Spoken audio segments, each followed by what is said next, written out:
Hey everybody, NovelistCrim here, and welcome to Writing Company and Motivation. This is an accountability stream where we get together and we do a little bit of way to like photobomb the the intro there, Moreland. Nice. Anywho, I'll try that again. Hey everybody, NovelistCrim here, and welcome to Writing Company and Motivation. This is an accountability stream where we get together and we do some writing. We usually show up on Mondays, Wednesdays, and Fridays from 8 p.m. to 10 p.m. Eastern. And essentially what this is, it's an accountability stream dedicated toward doing whatever craft you're trying to work on. It could be writing, it could be art. The point is to show up and kind of like spend a little bit of time doing some work, like 2 hours of art, essentially. Shout out for That's all. Thank you so much for the subscription, man. I appreciate it. That's awesome. Also, hey, Crow. It's good to see you, buddy. Hope you're having a good rest. You're gonna need it, though. Tomorrow, Dungeons & Dragons. Yeah.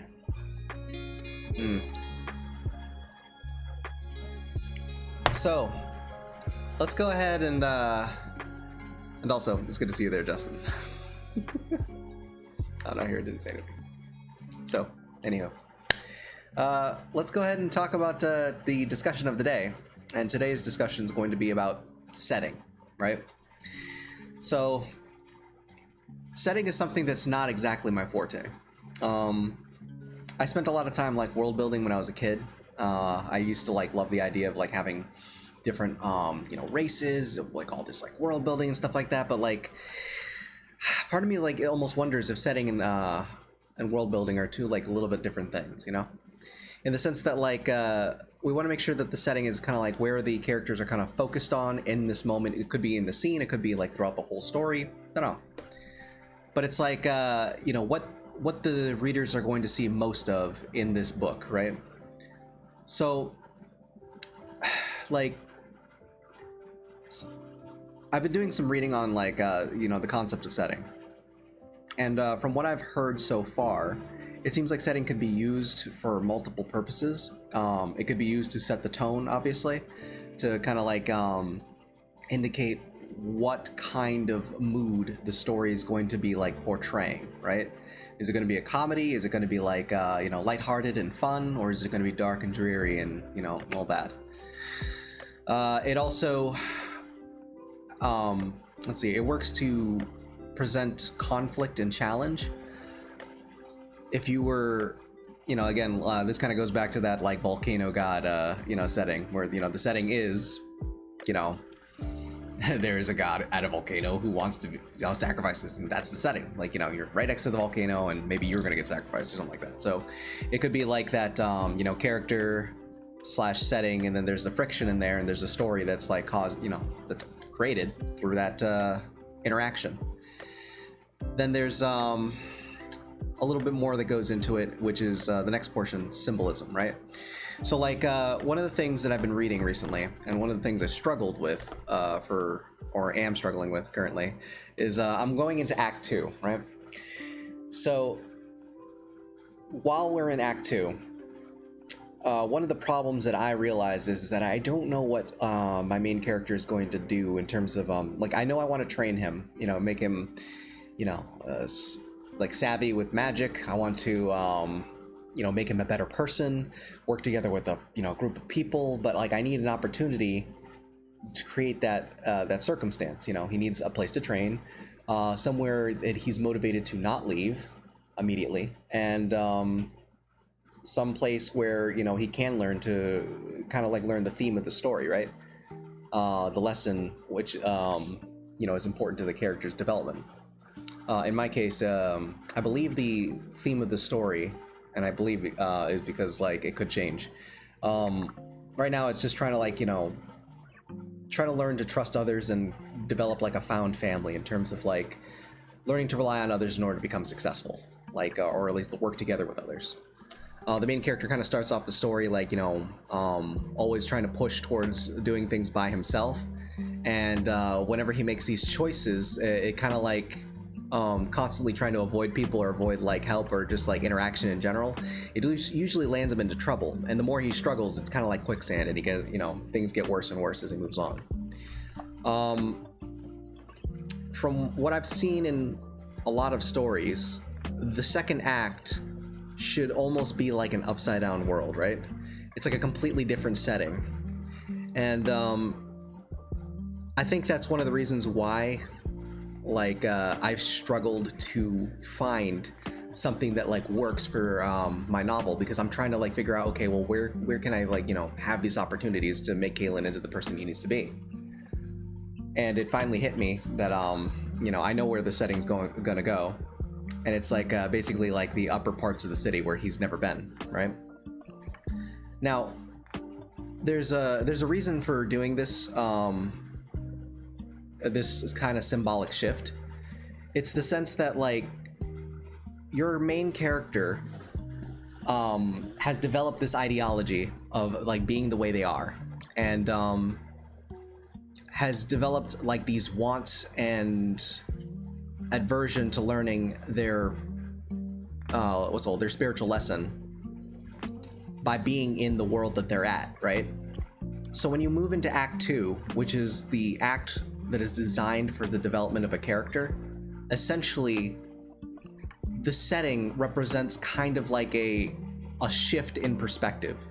It is an upside down new world, a world that's completely like flipped upon what he is accustomed to. And as either they're like floundering or thriving throughout this new world. So that greatly depends like on you. But essentially, you need this like perspective shift, and it's kind of like it kind of almost automatically makes the story like really interesting to like have like such a different flip. Anyways.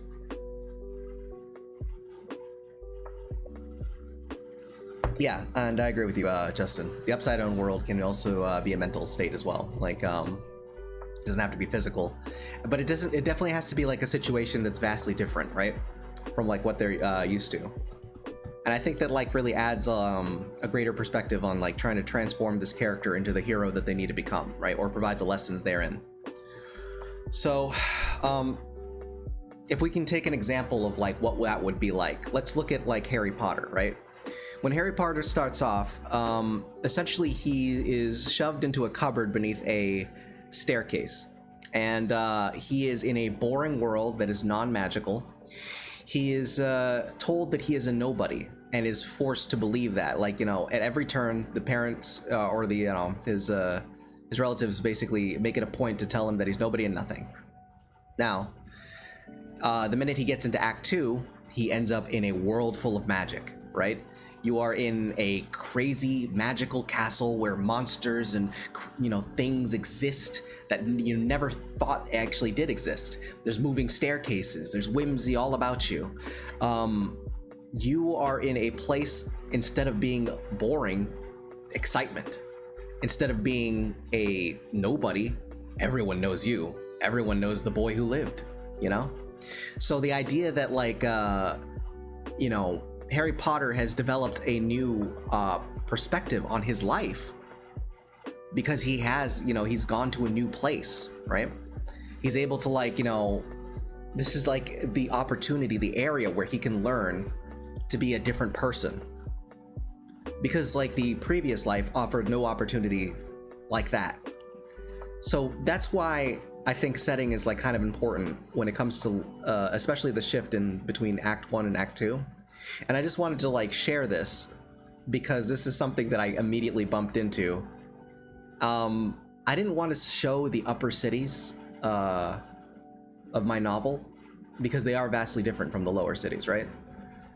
And I think that having that, like, I was planning on like sharing that that bit of the world later on, like in another book or another series, but I realized that it kind of checks all the boxes, right?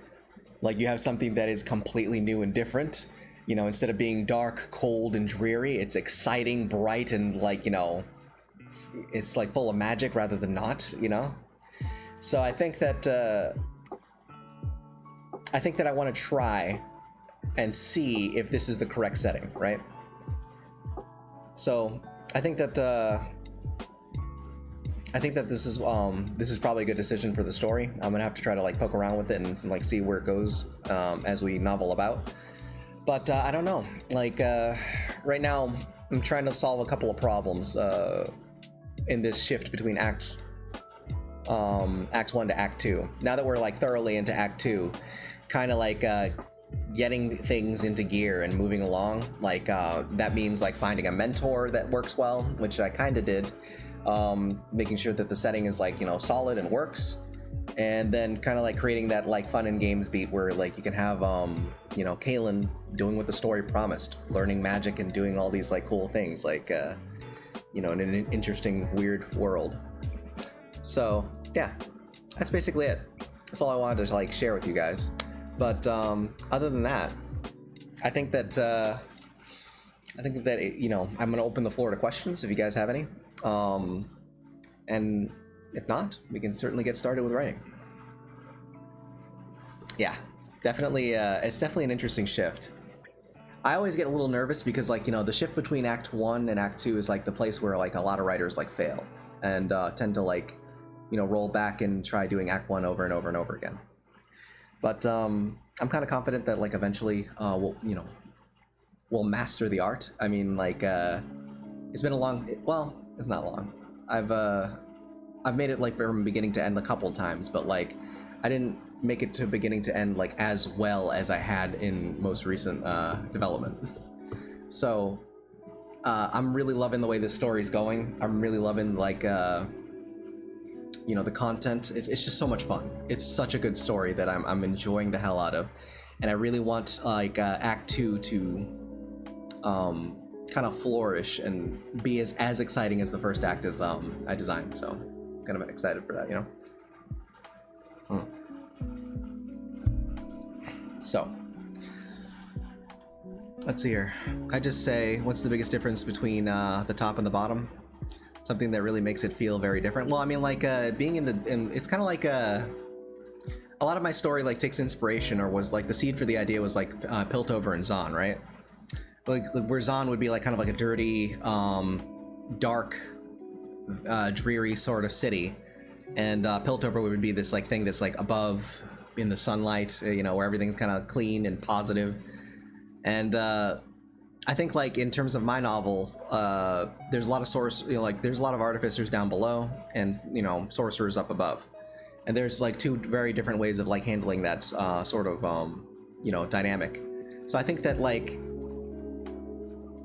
I think that definitely there's going to be like a difference. There's going to be like a whole vastly different way of life up in the top side. So we'll see how like we kind of go through and make that that vision real.